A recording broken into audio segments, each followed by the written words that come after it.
Okay. Good evening from Nigeria. These are trying times for us in Nigeria, but I want to welcome you all and appreciate your taking time to participate in today's event on promoting religious respect and preventing violence in West Africa, organized by U.S. Department of State, the McCain Institute, and the International Republican Institute. My name is Afolabi Alao. I'm governance advisor of IRI in Nigeria. I would like to start off by acknowledging and introducing the speakers, the guest speakers for this conversation. We have firstly, Senator Sam Brownback, who is Ambassador at Large for the International Religious Freedom at the U.S. Department of State. Ambassador at Large Brownback formerly served as governor of Kansas. He has also been in the U.S. Congress, first as a member of the House of Representatives, and then as a senator. We also have joining us for this conversation, Ambassador McCain, who is now the executive director of the McCain Institute for International Leadership.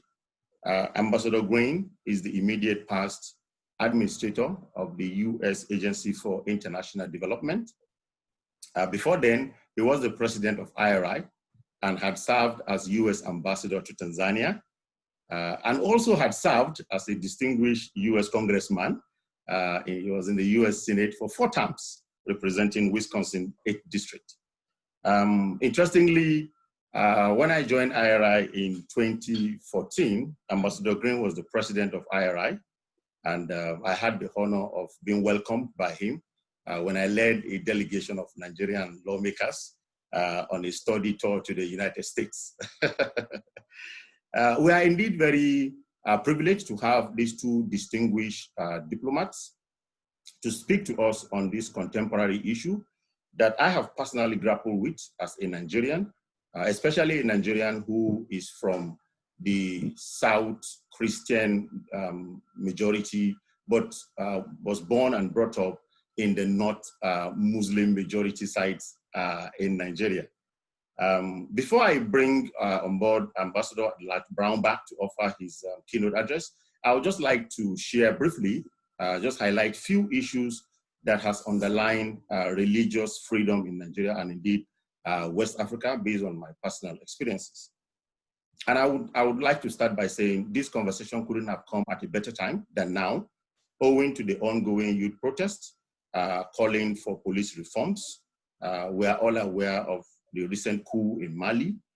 We are also conscious of the political instability in Burkina Faso ahead of the November general elections. I think one of the issues that we will easily point at that is prevalent in the entire West African sub-region is the lack of security.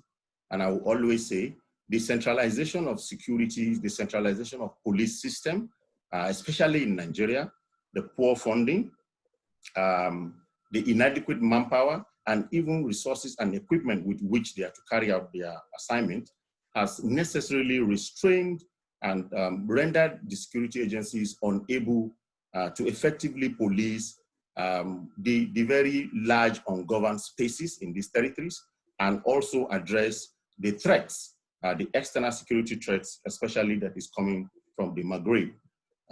So we have seen security agencies that are reactive rather than being proactive and have become willing tools in the hands of governments to oppress dissenting voices and to also suppress peaceful protest.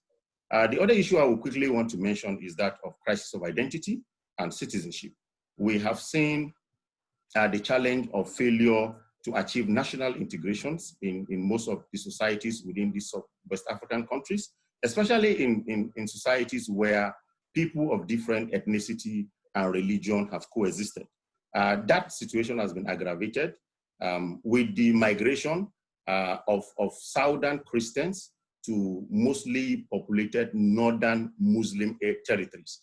Now, this resettlement has led to increasing competition for the limited economic opportunities, and this in turn escalates in form of religious violence and extremism in these regions. I will easily want to cite an example of my parents who are Yoruba Christians from the south, but migrated to the north in search of greener pastures.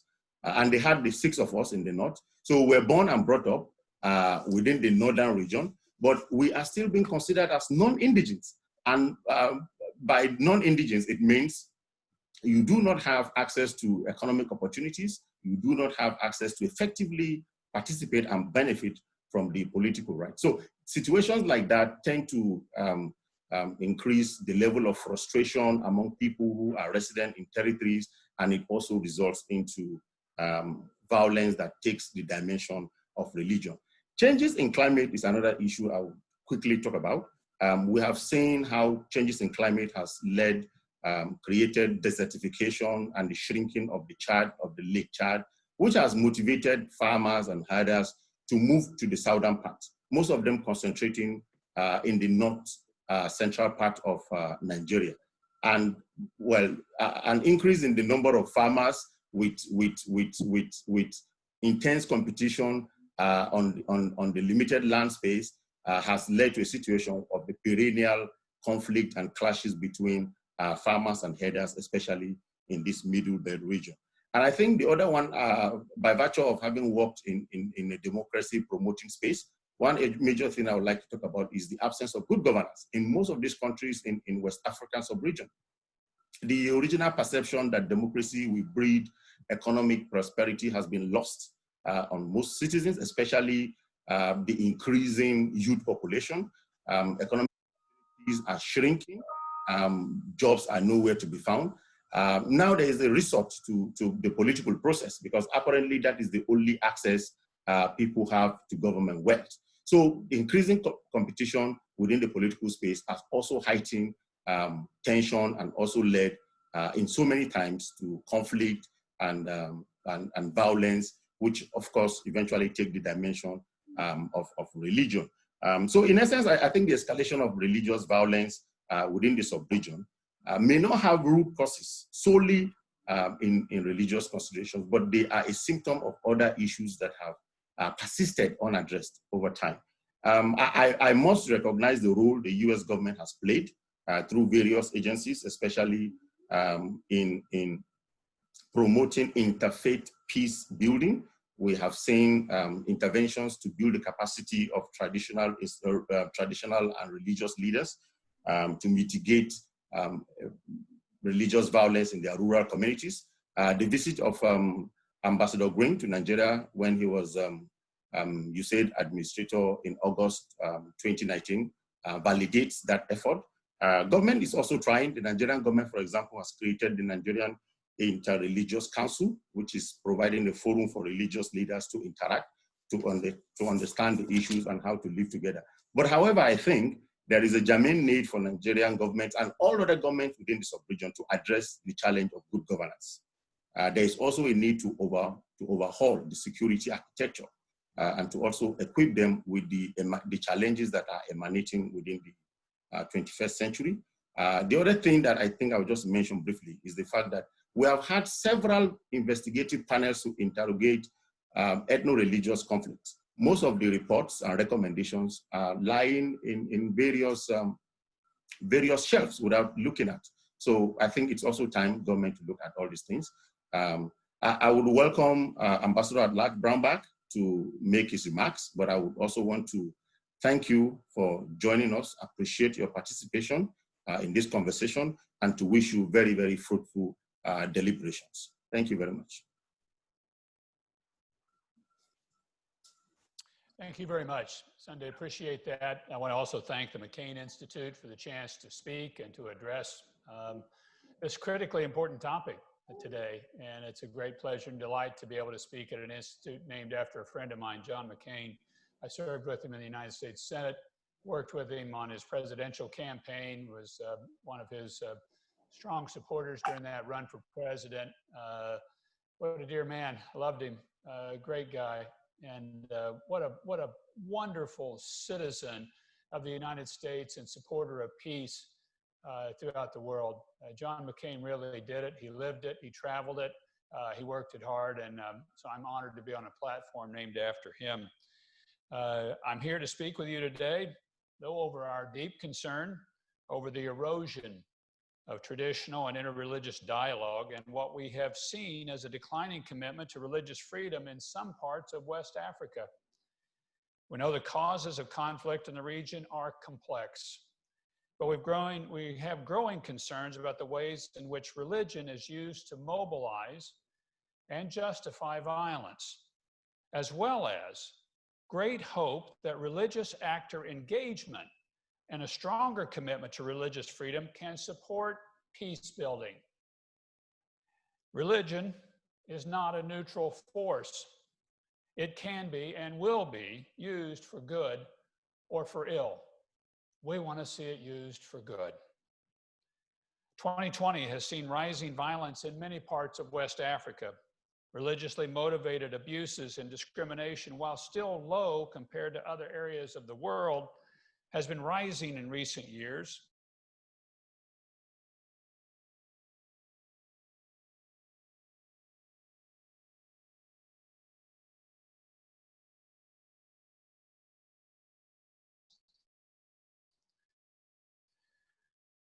Ethnicity.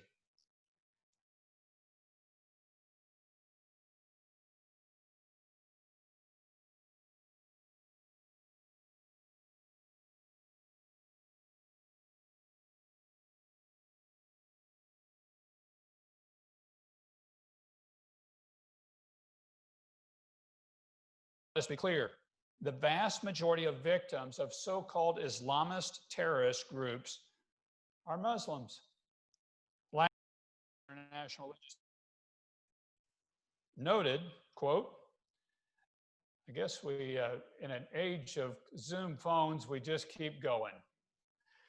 Attacks on both Muslims and Christian houses of worship and religious leaders have spiked, was their note. And they also noted poor performance and misconduct by government-affiliated forces are exacerbating the situation.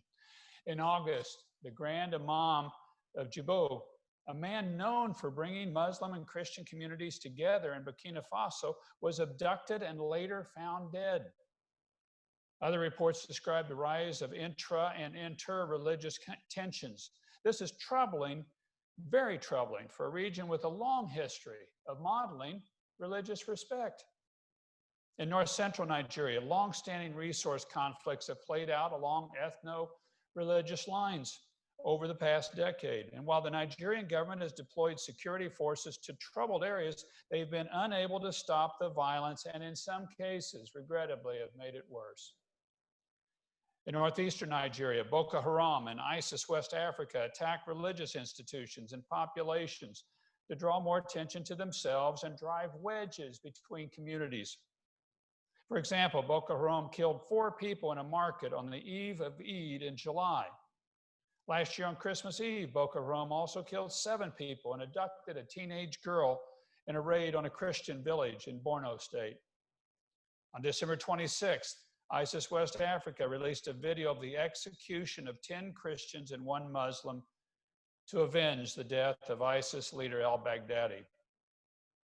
Leah Sarabu remains in ISIS West Africa captivity since February of 2018. And why?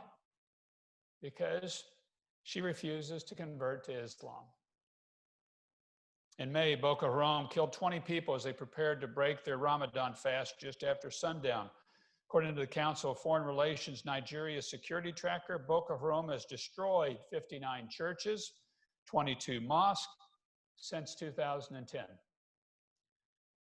Now, we cannot discuss this regional violence and the complex interplay of religion, ethnicity, economics, and politics without mentioning and discussing the Fulani, a predominantly Muslim ethnic group with tens of millions of members.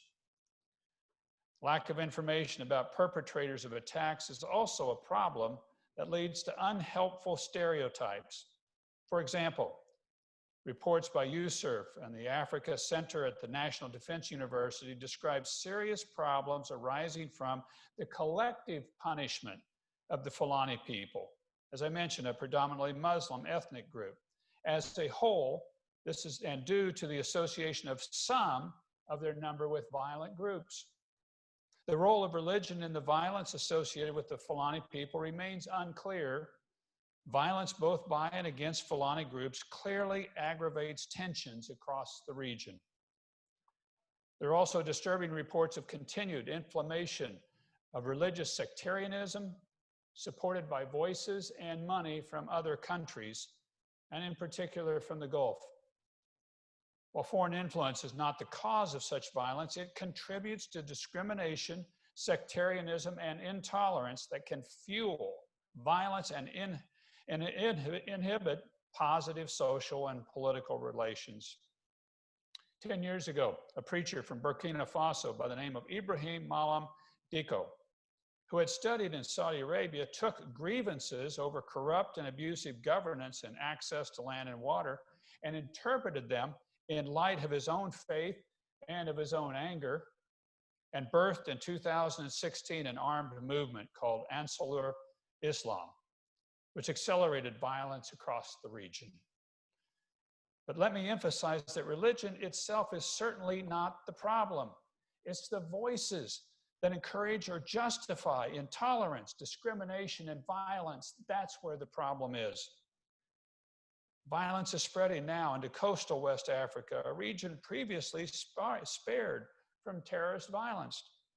Coastal countries such as Benin, Cote d'Ivoire, and Guinea are now facing a rising threat from violent extremism and terrorism.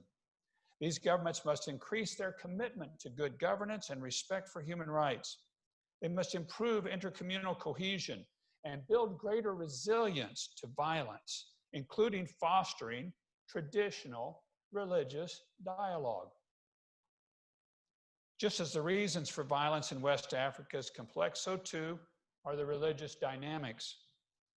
So we have to be humble as we engage the complexity of religion and its interplay with politics, economics, and societal factors in West Africa. But sadly, religious identity can be an effective tool to mobilize and recruit people into violence.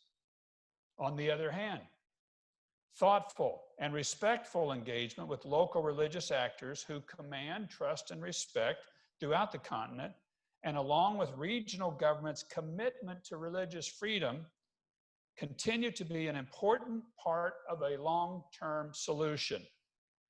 And that's what we're going to focus on today. Faith institutions and religious leaders working with government and other civil society groups all have very important roles to play in increasing dialogue and understanding and respect amongst each other's religions. Just as violence in the Sahel and West Africa has been driven by local community grievances, it will have to be resolved locally as well. We believe community level leaders, especially religious leaders, are best positioned to lay the foundation for lasting peace and to end these cycles of violence. This can be achieved through better communications and networks at the grassroots level, helping people to take concrete steps towards peace together. And it also will be helped and enhanced by government's engagement with these religious leaders. This respect for faith and a desire for peace already exists throughout West Africa and the entire continent. We need to support local leaders and work with them, those who seek to strengthen and expand upon Africa's cultural assets of religious dialogue and respect. Our embassies regularly meet with civil society leaders, including religious leaders and faith-based organizations, exploring ways to work together to ease tensions and to develop better messaging surrounding religion as a driver of violence, but also a driver of peace. Religious leaders are often community leaders and influence local attitudes which shape both local and national politics. At the same time, we have to contend with the fact that many young people don't necessarily identify with older religious leaders or traditional institutions. So a key part of our engagement is listening to and partnering with young faith leaders, and in particularly these young religious leaders and students, to help move them towards peaceful resolution and engagement. In a conference I hosted last month, my office brought together over 300 educators, government officials, and civil society experts for a UN General Assembly side event called the Meeting on Education, Resilience, Respect, and Inclusion. We called it the MARY. We launched a discussion about how to better equip ourselves and our children to resist and challenge discrimination and disrupt the circulation of ideas that not only denigrate other people, but encourage violence against them. We heard about programs in places like Nigeria that bridge inter and intra-religious divides through work and education, and work with youth to preserve cultural heritage and thereby learn respect for diversity and for inclusion. My office has also worked with US-based civil society to establish multi-faith roundtables throughout the world. 30 of them, some 30 of them now and more to come. One of the first interfaith roundtables was started in Nigeria. These gatherings bring together people from all faiths to work through challenges, develop formal and informal networks among communities, and improve collective communication with local and national governments. These are people that stand for each other's religious freedom, human right. Along with civil society, governments must be a part of the solution. We're mindful of their capacity to affect change. We know it is a generational challenge to strengthen protections of religious freedom and ensure society and ensure security for all, regardless of faith. Leadership from governments and from the international community to support moderated dialogue among local communities and around issues of social discrimination, religious freedom, access to justice, and natural resource management can help build broad consensus on how best to confront the challenges to peace in pluralistic societies. To that end, we're working to involve regional governments in the newly established International Religious Freedom or Belief Alliance, a first of its kind coalition of governments focused on advancing religious freedom globally. Some 31 countries belong to it today. The alliance advocates for freedom of religion or belief for all, which includes the right of individuals to hold any belief or none, to change religion or belief, and to manifest religion or belief either alone or in community with others in worship, observance, practice, and teaching. The alliance brings together senior government representatives to discuss actions their nations can take together to promote respect for freedom of religion or belief and to protect members of religious minority groups worldwide. It is a network of like-minded countries fully committed to advancing freedom of religion or belief around the world. So we will continue working with government and civil society, including and particularly religious actors, to ensure that the violence is contained and that we prevent its spread in coastal West Africa and other regions. And with our partners in the region, we recognize that ministries of religious affairs, education, youth, and social services have important and key roles to play in building resilience and preventing intolerance, communal violence, and terrorist radicalization, recruitment, and mobilization. But we believe that more direct engagement with religious communities is a key part of this response. So we want to help elevate the long traditions of religious tolerance and mutual respect in the Sahel and West Africa. To conclude, I want to remind us that religious freedom is an ideal that unites all of us as humans across political and religious divides. When we stand for religious freedom, we're advocating for each other's ability to choose what to do with their own soul, whether to worship or not to worship in a particular faith community or to change one's faith community. As a recent report of the Commission on Unalienable Rights noted, human beings never lose their unalienable rights because such rights are essential to the dignity and capacity for freedom that are woven into the human nature. The basis of all human rights, including religious freedom, lies in what the Universal Declaration of Human Rights calls the dignity and worth of the human person. Throughout West Africa and the Sahel, religion and religious identity form a core of personal identity. Religious leaders, as part of a robust civil society, can ease the tensions that drive communal violence and violent extremism, and they can also be a moral voice for good governance. The United States will continue to stand for religious freedom for all, everywhere around the world. Standing for religious freedom today means we stand for all of those who have been or are being persecuted merely for articulating or exercising a particular belief, or those who have no belief. History will judge us, I believe, if we stay silent in the face of increasing violence across Africa and the Sahel. Thank you for allowing me to give these comments to you today. I look forward to the questions. God bless you all.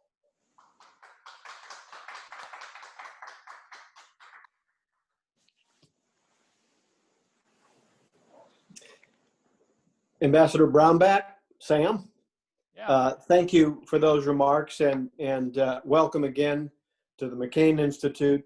And thank you, Sunday, for really, I think, setting the stage for all of us. It was great to hear the voice from Nigeria as we take this topic on. So, Sam, one thing that you made reference to that I'd like to build out a little bit, you made reference to the new alliance that you are launching, or you are helping to launch right now. But one thing I think that is not fully understood, this is not a one-off, nor is this something that we have simply come to now. Can you talk a little bit about the efforts that you have led since you arrived in your post to build out a ministerial on religious freedom, and the fact that we have now seen 2 very successful ministerials hosted by the State Department in just the last couple of years? Yeah, happy to, Mark. And thank you for inviting me to be here on this platform and to discuss these things. We've had 2, as Mark mentioned, ministerial. So these are foreign minister level events. The last one that we had last year was the largest ever human rights event hosted by State Department. And we had people from all over the world, from nearly 100 countries that participated in that. The effort is to get the topic of religious freedom elevated to the highest levels of government, and to say that religious freedom is something either we're going to get done as a world community and have more peace, or we're not going to do and engage, and you're going to have more violence. And a lot of it's going to have an undertow of religion dividing people. Religion, as I mentioned, is not a neutral force. It'll be used for good or for ill. And I think we've really got to use the nature of people and engage in religious activities for good. So that's what this is really about, is building that basic standard of religious freedom as something that everyone is entitled to, and getting the global community engaged to support that. The third of these is going to happen next month in Poland. It'll be a virtual event because of COVID, obviously. November 16th and 17th, Poland's going to host a government day the first day, civil society the next day. And it's our intent that every year there'll be this religious freedom summit of nations, ministerial, somewhere around the world, to push on this topic of religious freedom and engaging religious leaders for good and for peace and to make a better world. You know, I will say, I think Washington, D.C. is used to lots of events, lots of one-offs, lots of single occasion ministerials. But as someone who was able to watch you and your team at work, to see the first ministerial exceed everyone's expectations, and then quite frankly, last year, I think blew everybody out of the water. And it really showed the yearning that is out there globally across numerous faith communities to uphold the freedom of religion and the freedom of conscience. And so again, congratulations. And so what you're saying is that the new alliance that is standing up is really institutionalizing the dialogue that the administration has been building through these ministerials. It's institutionalizing the dialogue, but it's also a active force. We want a group of countries that want to aggressively push for religious freedom around the world. So that's these 31 nations and more joining, but they want to actively push for this right. The ministerials I always think of as a broader context. It's an event we do each year to gather this religious community to talk about how we move forward this human right. But these countries are the ones that on a daily basis will push for religious freedom in places like West Africa, the Sahel, and Nigeria, and get their hands dirty. Pushing on these topics. You know, human rights by and large have been in decline around the world the last couple of decades. And I think we've taken the whole human rights project and it's been too broad. We've just said human rights and then everybody kind of jumps in and says, well, I got a human right or I've got this nature. What we're trying to do with this is to get focused on one of them, a core one, and get a group of nations that are willing to push it everywhere around the world. And that's what this alliance is doing. And so far, we had a really good success during the COVID crisis of getting religious prisoners out of jail. Because in COVID, if you're in jail, you're more likely to be exposed to the virus and have a poor outcome. We got a number of them released. Even recently, a country I was mentioning to you released over 1,600 religious prisoners. So we want to keep that push up by this alliance membership. And the event that you did on the margins of the UN General Assembly is forward-looking to essentially work with building resilience in these countries, particularly focusing on the rising generation of youth. Yes, we really targeted education officials. I mean, it was all government officials primarily, but we really wanted to work with the education officials because too often in the past, the government educational materials that they would use to educate their K through 12 students, in many cases, it was derogatory towards other religions or minority religions. And we're just saying that there really should be no place for that in the world today, of one nation making derogatory comments about another faith, even though it's a minority faith in their country. The government's role is to protect the basic human right, and that's religious freedom. It isn't to pick a winner or loser. It isn't to say we favor this one but not that one. It's to protect the right. And that's what most have signed on in the UN Human Rights Charter from the 40s, was this basic protection of religious freedom. But it's more than that. Once a government does that, it really opens the way up to protecting more human rights and to having a stronger human rights record if you can get this tough one, religious freedom, right. You know, I think what you're talking about, the side event at UNGA and the alliance that you're launching, in many ways, that creates moments of clarity, just as your remarks did. And the moment of clarity is that when it comes to protecting religious freedom, we aren't picking winners and losers. This isn't a Christian thing or a Muslim thing. This is protecting the right of every human being to worship his or her creator. One thing you point out very early in your remarks that I think is so vitally important is that most victims, numerically speaking, of so-called Islamic extremism are in fact Muslims in West Africa. Isn't that right? It is. I just came from a recent meeting with a Shia cleric, and he noted how many Shia Muslims are persecuted around the world. West Africa, the situation there, we're seeing a lot of Muslim persecution. I noted the number of mosques that have been destroyed, along with the number of churches as well. But what we want to back up and do now is engage Christian and Muslim leaders and leaders of all faiths or no faith in this sort of dialogue and respect for each other's position, and to stand up for each other's position, to use religion as an instrument of peace. And we really need it in these places around the world where you have a real competition and intensity between Christianity and Islam. That's not the only place by any means, but we're certainly seeing way too much violence in some of these places where you have a very large Christian, very large Muslim population, and then the religions get hijacked by violent voices, wanting them use them for ill instead of for good. Yeah, and another moment of clarity is you point out that, and Sunday alluded to this in his remarks as well, that competition for limited resources isn't new. We've seen it in Africa for decades, if not centuries. What is perhaps new is the fact, the willingness of political elites to use that for their own purposes, and also outside forces to use it for their own purposes, to play to their base, if you will. And so much of this is being, as you said, done in the name of religion, when in fact it has no part in any faith in the world. It has no part at all. Has no part at all. but it's one of those fuelants that can fuel resentment and people in a system to do aggressive things. But it also can be used as a fuel to fuel peaceful things.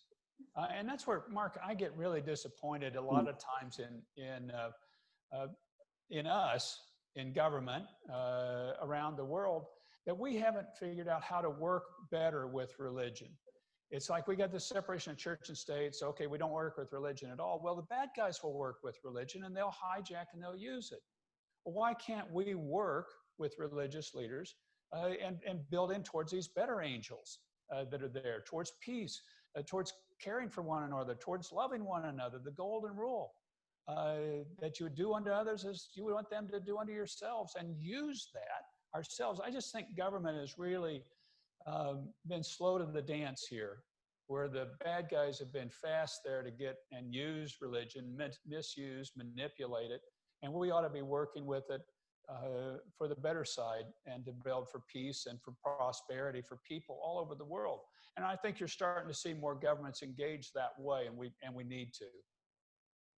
So really, when we talk about religious liberty, it is not only the protection of the individual's right to worship as he or she sees fit, but it's also to be able to work with traditional faith leaders to reach communities, to reach places that government is either incapable of reaching or unwilling to reach.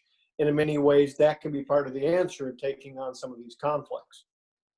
Absolutely. I mean, you did it while you were AID director in northern Iraq, working through religious institutions in a dynamic new program. I remember my first trip into Sudan. I flew into the south in a bush plane, and these were areas that were being bombed by the north at the time. This was before there was a South Sudan. And I saw a little 5'0" young lady working there, a young woman that was obviously not from the region. And I said, "What are you doing here? The Marines won't even come in with me." And she was with Catholic Relief Services, helping out the people that were being bombed in that community. And I'm going, the Marines won't come in here, but you're a little Catholic woman, you're here helping out people. Yeah, well, that's what we do. And that's what a lot of these groups do all over the world. And we've got to learn to be willing to work. And in many cases we do. I just think we've got to be much better at it and not let these religions be misused and abused, as we've seen really over the past, really since before 9/11, but intensely since 9/11. Sunday made reference to the trip that I took to Nigeria in 2019. And I met with a number of community faith leaders, traditional faith leaders. And what was striking to me was not only their deep concern about how their faith and other faiths were being used for bad ends, misused, abused, violence in their name, but also they asked us to do a better job of listening to them, that in many ways they can be early warning signals, that they're often the ones who will see strife and see frustration and alienation long before weak government institutions will. Is that something that we need to do more of? Oh, absolutely. Because they're there on the ground when we won't have people on the ground. Every Tuesday, I meet with Religious Freedom Roundtable here in Washington. It's all gone virtual now, and we'd invite people that are on this to join that call. It's at 11 a.m. Eastern Time, Religious Freedom Roundtable. But a lot of it is about hearing from these religious groups or para-religious groups that are civil society organizations associated with a various religious group, and telling us who's recently been arrested, what's happening in a particular remote part of the world, because they're hearing from people there quickly. And now we've got to process the information to make sure it's accurate, but I find often they're the first there with the best information and can warn us about what's going to be coming in the future. You referenced in your remarks that some of the conflict that we're all reading about is made much worse by foreign influences, outside influences. Can you expound on that a little bit? Well, unfortunately, you have several countries in the world that are feeding into the religious dispute and will use a religion hook or base to push off of. We've seen that, as I mentioned, there's some Gulf money and influence in some of these places into West Africa. We're seeing that being used by several other countries as well. In some cases, you know, Mark, it's not a kind of a direct, okay, go shoot that guy. It's much more of a training of, here is why you should dislike this religious community. Here is why we are better than they are. Here is what we're going to do to build up this faith at the expense of another one, not because it's just you know, a competition of in the marketplace of ideas, theological ideas, but because we're better and we should oppress them. That's what I mean about governments using this, and we've seen way too much of that in the past. Now, I will say, in some places we're seeing that reduced for the amount of that influence taking place, but it's still something we push back aggressively against wherever we see it. Is part of the answer for us as people in who believe in the power of faith communities to reach those left behind, is part of the answer for us to assist voices of moderation and traditional faith voices to amplify their reach and build their audience to counter some of these influences that are coming from the outside? Yeah, absolutely. I think in some respects, what we really need to do is observe how successful the bad guys have been at co-opting in places, religious communities or religious leaders or a religious brand to get adherence. And we need to say, well, we're not going to let you run that play. We're going to confront you. We're going to work with more moderate voices. We're going to work with voices of peace to build them up, to have maybe our aid programs distributed through them to be a support to them, to build their voice up. We need to amplify their voice. And then I think we also need to get national and global religious leaders to come together around this notion that religion is an instrument of peace. We've got this Abrahamic Faith Initiative where we have Muslims and Christians and Jews coming together at top theological levels around the single thought that our faith does not support the use of violence in promoting the faith. Now, everybody's got their just war doctrine, and that's a separate issue. But in promoting the faith and evangelizing the faith, we do not use violence. We abhor the use of violence. And they're putting together documents to support that view. And we need to get more top religious leaders to be out there and have a strong voice, a clear voice, and we need to magnify that voice to push for peace. Think how much better that will be for countries like the United States, that we're in so many places around the world.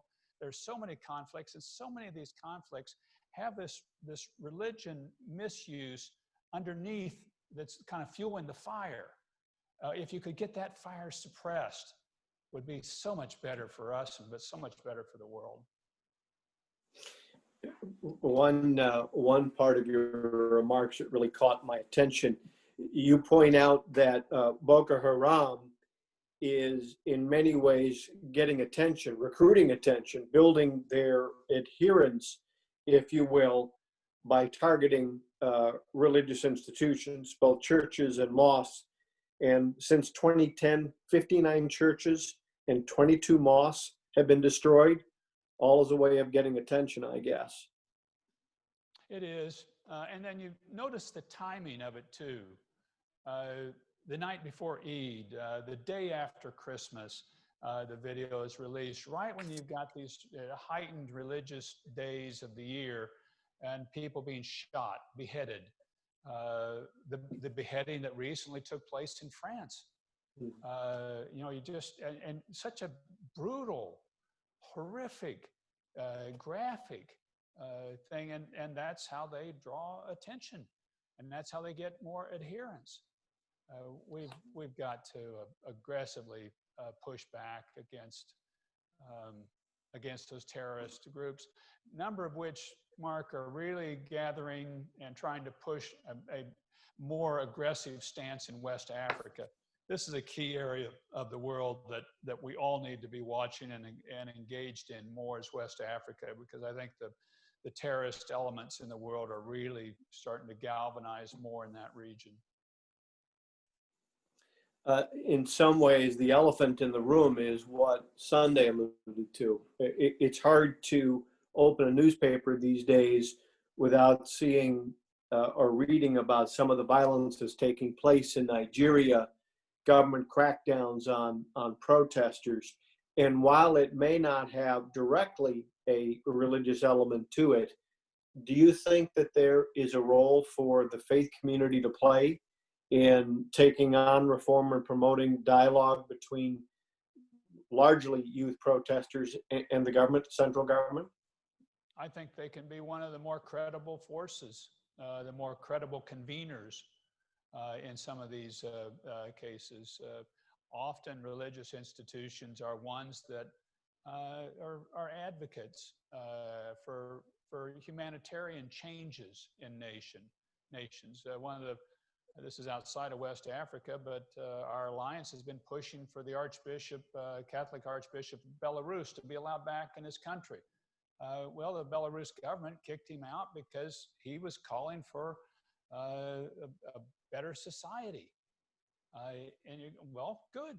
I'm glad you're calling for a better society. Well, they kicked him out and left him out. And I think the religious leaders, if they maintain their true focus on their faith, are often some of the most credible leaders to work with around the world.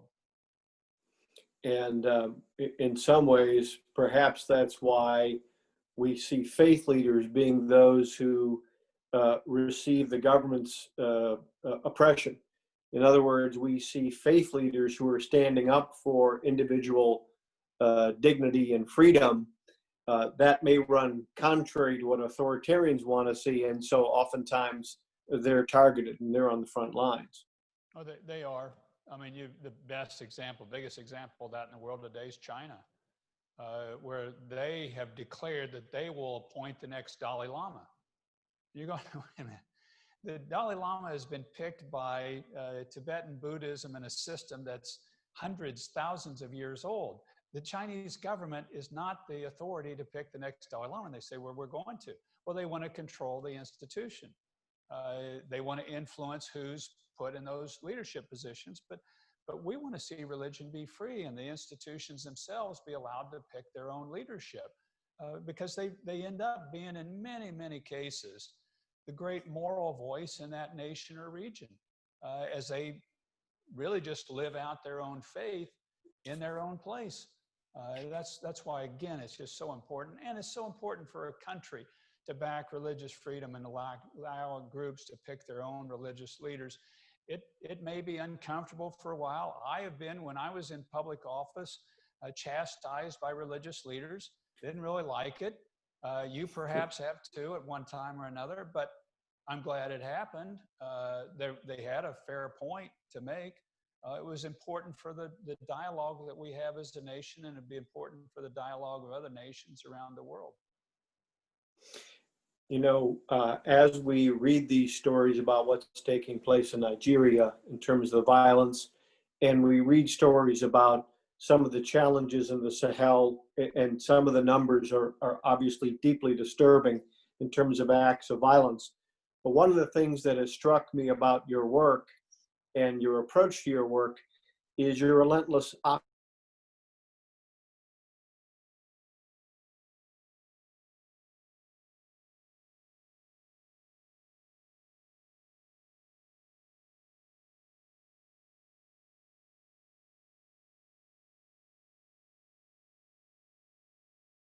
the community of believers across faiths. So you really are optimistic in terms of the role that you believe the faith community can play in West Africa and beyond.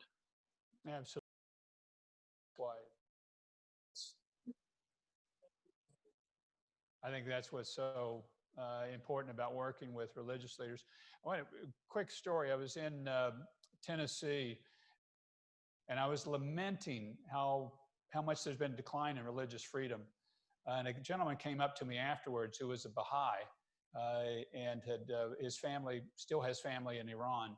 And he said, you know, I know you're kind of down about all how people are treated around the world in the faith community, but let me tell you something. There are about 250,000 Baha'i in Iran. And if the world community wasn't focused on protecting them, the Iranian government knows where every one of them are. They'd be locked up or dead today if the world community wasn't watching. But they're still allowed to operate. Now, they're persecuted. They can't get into the schools they want. They can't get the jobs they want, this and that, but they're still alive. I know there will be a lot of tragedy in his community, and I know there'd be a lot of tragedy around the world. When you and I traveled together, I think what was striking for both of us in some pretty tough areas that had been devastated by war in the case of northern Iraq, and yet we ran across so many faith leaders who were working quietly but relentlessly to rebuild lives and to lift up communities. I remember a faith leader saying to me, look, we were here before you, we'll be here after you. You know, we don't need your money. We simply need this space in which we can reach out and perform our mission in ways that lifts humanity and lifts the human condition. Yeah, isn't it beautiful? And I've seen that in many places around the world. In the refugee camps for the Rohingya and the faith community working there.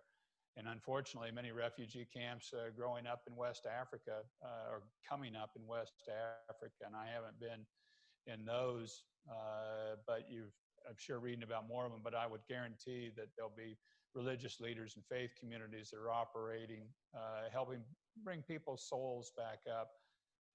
Often the worst thing you can ever lose is hope.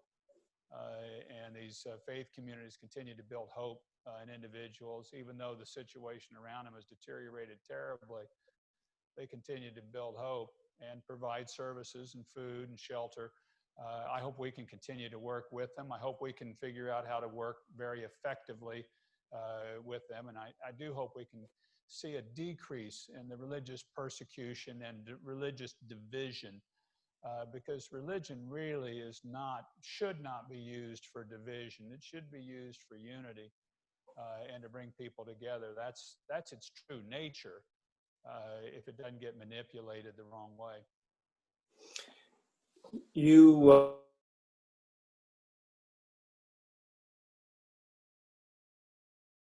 The faith alliance that you were helping to stand up, what would you say to in terms of what the direction should be? So plans for the future to continue to build on this progress in promoting religious liberty? You know, what I hope that the vision that's kept would be that religious freedom would be a global grassroots movement for religious freedom for everybody. And that would really be my hope. The human trafficking movement has done a great job of really becoming a grassroots mobilization with lots of local efforts. That's what I hope we can see the religious freedom movement be. And based on what I saw at the last ministerial, a huge portion of those in attendance were in fact from Africa and from West Africa and across faith traditions. They were, and I think more to come. I think this administration really deserves a lot of credit for promoting religious freedom and building it up and making it into a topic. I was talking with a lady the other day. She was saying, you know, as people lifted up this rock on top of religious oppression and they saw all this oppression, it's like, wow, where did all this stuff come from? All this difficulty, all this persecution. Christian persecution around the world is the highest level it's ever been in the history of mankind. And I think what kind of startled people was there's that much persecution and oppression. I think the opportunity is that once people see it, then they start saying, well, we should do something about it and we should engage. And I think you're seeing more and more countries and more governments do that. And I think you're seeing to more and more people say, well, this is a fundamental human right. This is part of my dignity. I don't have to do what anybody tells me to, because this is part of me as a dignified individual. I do think that those thoughts are getting a stronger rootedness, and that governments are seeing religious freedom as their role, not picking a favored religion as their role. We've got work to do in that space, but I think it's coming along. Sam, my congratulations to you for your leadership, all that you've accomplished. I think it is one of the most important contributions this administration will make in America's foreign policy. Towards the end of your remarks, you said, history will judge us if we stay silent in the face of increasing violence across the Sahel and Africa. You have not been silent, and you've done a tremendous job of building an alliance across the faith communities in ways that I think may not be the entire answer, but they're an important part of the answer. And working together, I think we have a bright future in not just across the Sahel, but globally in the protection of this fundamental human right. Ambassador Sam Brownback, thank you for all that you've done. Thank you for joining us today. My friend Sunday, I wish I were with you. Thank you for your kind remarks in setting the table. See this as I do, as an important moment in religious liberty and in the progress of the elevating of religious liberty in America's foreign policy. Thanks, everyone, and take care.